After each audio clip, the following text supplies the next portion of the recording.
Botere abusuaz ari garela, proposatu diguzu Euskadiko goi mailako kirolaren zentruan gelditzea.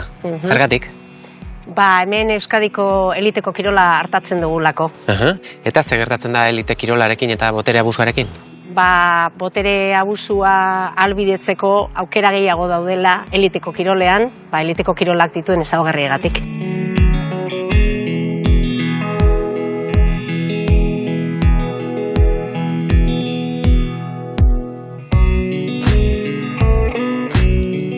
Dorreta, zu Eusko Jaurlaritzako kirol teknikaria zara, eta 2018 urtean jarri zenuten martxan zure taldekoak gara proiektua. Bai. Konta iguzu zer den?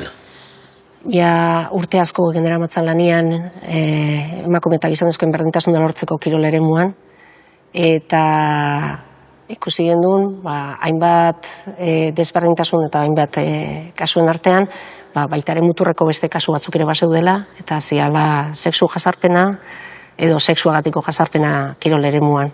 Eta pertsona horiei babesa eta laguntza eskaini behar geniela, eta 2008an zerbitzu hori jarri genuen martxan.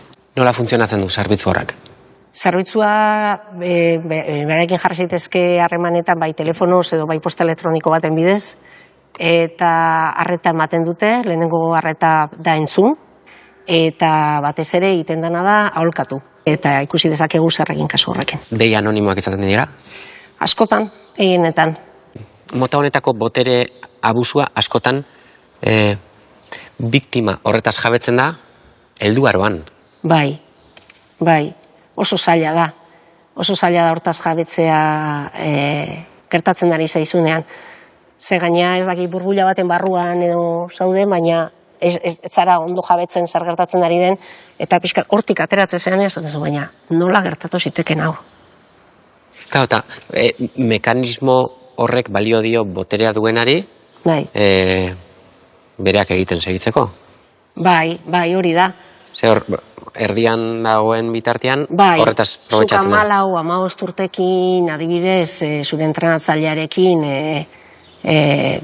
kirol eremutikan kanpo, joan balin bazara, alkohola konsumitu duzu, ez dakit aldageletan, edo festak, edo ez dakit zer, eta amaitu duzu zea batean, festa batean, edo dituzu sexu harremanak zure entrenatzailearekin, zuk 14 urte, besteak helduak, eta gero hortik itzultzen, hortaz etzara momentu horretan igual jabe. Etzara jabetzen, zer gertatzen ari den. Baina gero pixka distantzia hartzezu eta esatezu, baina nola, zi hau egiten zuen, eta orduan konturatzen zara, ez tezu hitz egiten, beste batzuekin, pertsona honek egin du nerekin, honekin, beste honekin, orduan jabetze zara. Dituzunean ja, 22 urte, arraz. Eta ze reakzio izaten dute horretaz jabetzean? Kulpa, lotza. Kulpa, nik hau bat, enitzelako jabetu, hau horrela zenik, bestea engainatuta sentitzea, sentitu dira, eta batez ere, esatezula, hau gurekin gertatzen bazan, entrenatzen den jarraitu egiten du. Beste batzuk dira nire goera berdinean. Eta perspektiba horrek ematen dizu, salatzeko indarra. 4 urtez damakigu Euskal Unibertsitatearekin ikerketa egiten sexu jazarpenari buruz kirolean.